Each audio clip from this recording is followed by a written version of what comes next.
Hello, I'm Mombierella. Welcome to A Tale as Old as Time. Please remember to subscribe and click the notification bell to keep up to date on all the new and upcoming videos. And now, Poor Unfortunate Soul, Tale of the Sea Witch by Serena Valentino. Copyright Disney Enterprises Incorporated, 2016. Chapter 11, The Odd Sisters' Lament. The Odd Sisters had spent far too much time fretting over the Dark Fairy's message, leaving Princess Ariel to find her way into Prince Eric's home by the sea. Luckily for the sisters, however, she hadn't found a way into his heart. Not yet. "We must focus all of our attention on Ariel," said Lucinda. "Where are Flotsam and Jetsam?" "Oh, I'll get the mirror," Martha shouted, scuttling off to find one of their enchanted mirrors so they could keep an eye on Ariel and the prince. Ruby was shaking. She couldn't turn her mind from the Dark Fairy's warning. "Why did she have to send that message now, when we're trying to find Circe? Do you think she'll interfere?" Ruby's endless fretting over Maleficent's message only succeeded in making Lucinda more infuriated with her old friend the Dark Fairy. "I won't have her mentioned again, Ruby." Trying to distract her sister, she continued, "Look, here's Martha with the mirror." I have them! In the mirror, Martha was struggling to drag into the room. The witches could see the images of Flotsam and Jetsam. The two creatures were spying on Ariel and Prince Eric. "Someone help me!" Martha squealed, tripping on a snag in her tattered dress. "Good gods, Martha, why didn't you bring one of the smaller mirrors? Here, let me help you." The lady successfully propped the mirror against one of the onyx raven statues that flanked the fireplace so that the sisters could warm themselves by the fire while spying on Triton's youngest daughter. Collectively, they wondered if they were doing the right thing. A terrible sense of foreboding and anxiety was just under the surface, threatening to burst forth. They had been very careful not to fall into their old habits of interfering with others, casting harmful spells, or even succumbing to their usual fits of lyrical mayhem. The sisters had, in fact, been rather subdued, and it was all for Circe, for their dearest little sister. They were even speaking normally, or doing so as much as they were capable, so their sister would accept them. She hated their odd rhyming speech. They wanted nothing more than to make her happy, make her proud of her older sisters. But wouldn't meddling in the affairs of Ariel and killing her father besmirch them further in their little sister's eyes? Surely it would. But could they truly be certain? Perhaps it wouldn't bother Circe. In fact, they assured themselves, Circe might actually be pleased. After all, Circe loved Ursula. She'd said so herself, and if Circe knew the terrible things Ursula's brother Triton had done to her, not just the legends, but the truly awful deeds, then she would help them. How Triton had treated Ariel would be enough for Circe. She had no regard for fathers who kept their daughters from their true loves and destroyed their most cherished possessions. If Circe were there, she probably would have granted Ariel's wish to be human without payment, punishing Triton in the process. No, Circe wouldn't mind their schemes with Ursula. In fact, she'd probably help them. "I don't think she would. She's too good," whispered Martha. "I don't think she'd like it at all." Lucinda sighed. "We're doing it for Circe." Martha and Ruby weren't convinced. "But that is what we thought about the Beast Prince. And now Circe's angry and refusing to see us." Lucinda was clenching her fist, willing herself not to unleash her fury on her sisters. "Ursula promised to help us find her. Once she has Triton's power, there isn't much she won't be able to manage. Now, please, let's focus on helping Ursula." "But isn't that what the Dark Fairy fears? Perhaps she's right. Should one witch have so much power?" Lucinda grabbed a glass jar and threw it at the wall. It shattered, casting orange dust throughout the room with an explosion of fury. "Do not speak of Maleficent again!" Once over the shock, Ruby and Martha started screeching. "You've ruined the divination powder! Oh, Lucinda, you ruined everything!" Lucinda rolled her large dark eyes at her sisters, wondering how she managed this long-suffering affair. "I've ruined nothing, you featherbrains! Martha has already conjured them in the mirror. We saw that as she entered the room." The sisters mumbled in embarrassment and nonchalantly turned towards the mirror. Within the mirror, the sisters spied Flotsam and Jetsam swimming near Ariel and Eric's boat. "They're about to kiss!" squealed Ruby. "How could we have let this happen? Ursula's going to be furious!" But before the witches could start screeching incantations, Ursula's devious, slithering minions overturned Eric and Ariel's boat. The odd sisters sighed with relief, while Flotsam and Jetsam gave each other mischievous grins, congratulating themselves for ruining the romantic scene. "See, there's nothing to fear. Our distractions haven't led Ariel and Eric down the sickening path of love." "Not yet," said Ruby, who was clearly still distracted by other matters. What? What is it?" Ruby said nothing. "Tell me," Lucinda demanded. Ruby, careful not to mention Maleficent's name, sputtered and twitched but managed to share her fears. What if we can't trust Ursula? What if her story is lies? How do we know her brother truly did the things she said? And where is Flans? She's been missing since Ursula's visit. Where is Flans? Flans. She was the last thing Lucinda needed to worry about now. What was the cryptic message from the Dark Fairy? Circe gone, beyond their magic. And now, her fretting sisters. Lucinda was full of rage, but she could not place where it should be directed. Should it be aimed at her sisters for questioning her authority, or should it be at Maleficent for interfering in their plans to find their sister? Most troubling of all, she wondered if she was enraged at herself for blindly trusting Ursula. Whatever the cause, it needed to stop. They couldn't go into their scheme with doubt or fear. She walked to the wall on which she had thrown the powder and gathered some from the floor, forgetting to be mindful of the broken glass. Her blood mingled with the orange powder, turning her hands a deep crimson, making her recall the Dark Fairy's warning, Ariel's blood will be on your hands. She threw the powder she had gathered into the fire. Let us see times gone past when Triton and Ursula spoke last. That's not the correct meter, Lucinda, hissed Ruby, who was very grateful Lucinda did not have the power to kill with a single look, because if she had, Ruby would be lying dead on the floor, choking on her own blood. Silence, Ruby, I won't have you ruining this spell. But she amended the line, just in case her sister was right. Let us see in times gone past when Triton and Ursula did speak last. She brushed the rest of the orange dust from her hands into the fire, conjuring Ursula in the flames. Ursula was on the shores of Morningstar Kingdom, saying goodbye to Princess Tulip, the day she had saved the poor girl from her sorrow and fear. Now, my little angel cake, I trust you won't go flinging yourself off any more cliffs for the love of a man who doesn't deserve you. And I dare say if another man does fall in love with you, you'll know he loves you for yourself, and not how your beauty reflects upon him.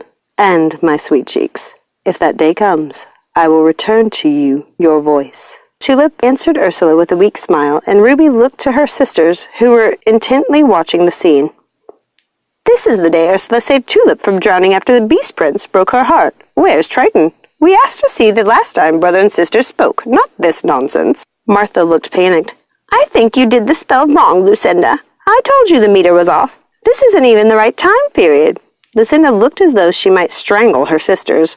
She could see herself taking their skinny little necks in her bony hands and squeezing the life from them. Well, that's a pretty scene you've conjured, Lucinda, I must say. Lucinda looked at Ruby as though she were a strange bug. I must say? Since when do you say things like I must say?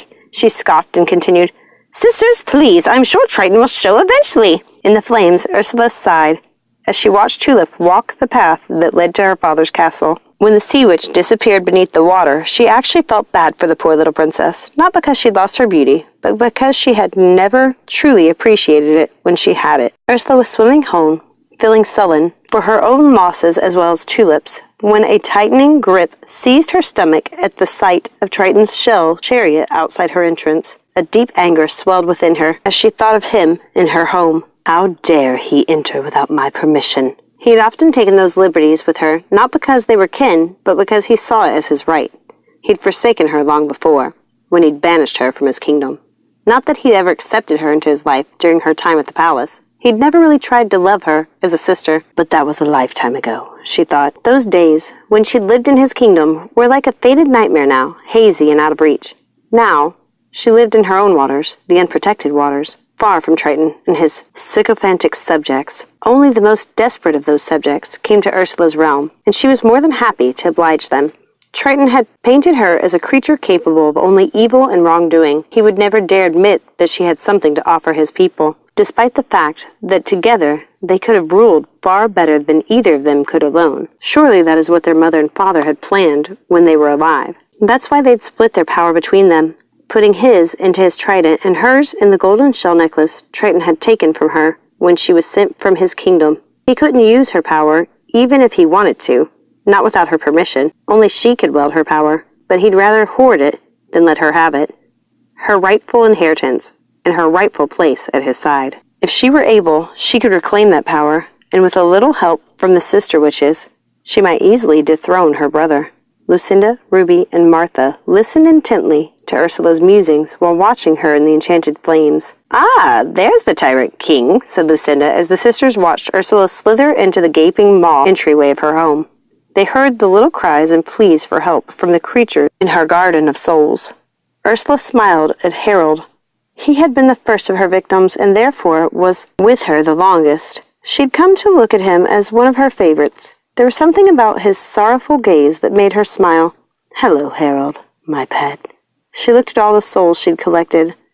"How are all my little darlings doing today?" She was trying to pretend she hadn't noticed her brother standing just beyond the garden. "I see you've been keeping yourself busy, Ursula.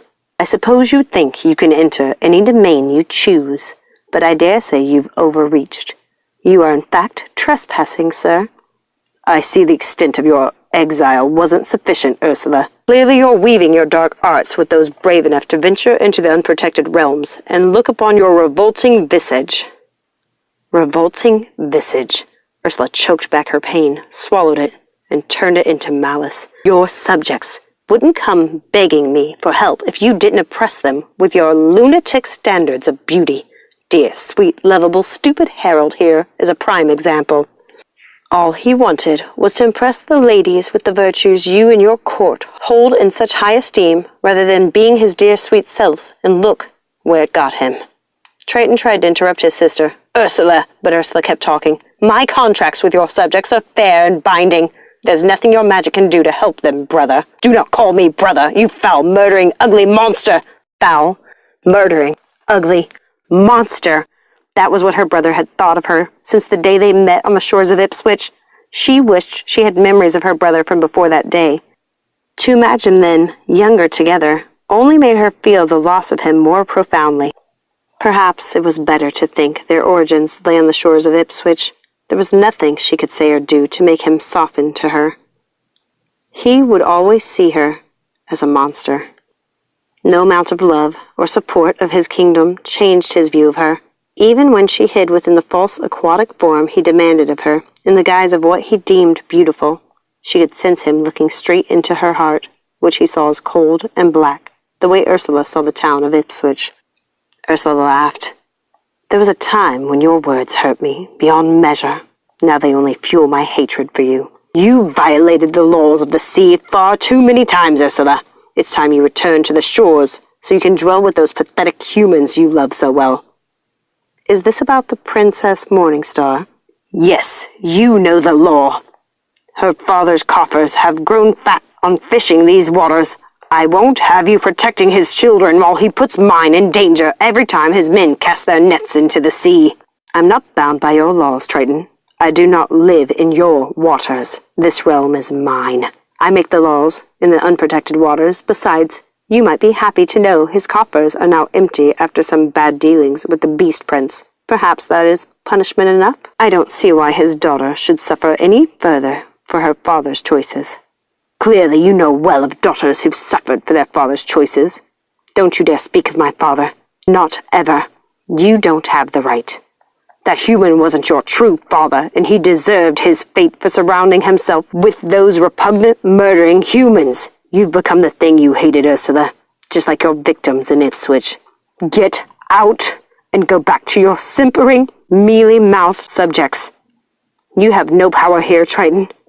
These are the unprotected waters. Your rule does not extend here to mine. I have the means to take the last shreds of your power, and I shall do so at my pleasure if you extend your support to another human. This is your final warning, Ursula. Keep to the shadows where foul, ugly creatures belong, so no one may suffer the sight of you. If I am this foul creature you describe, it's by your design. You've always been this way. You refused, even as a small child, to take the proper form." She was thunderstruck. She couldn't believe what she was hearing. "What?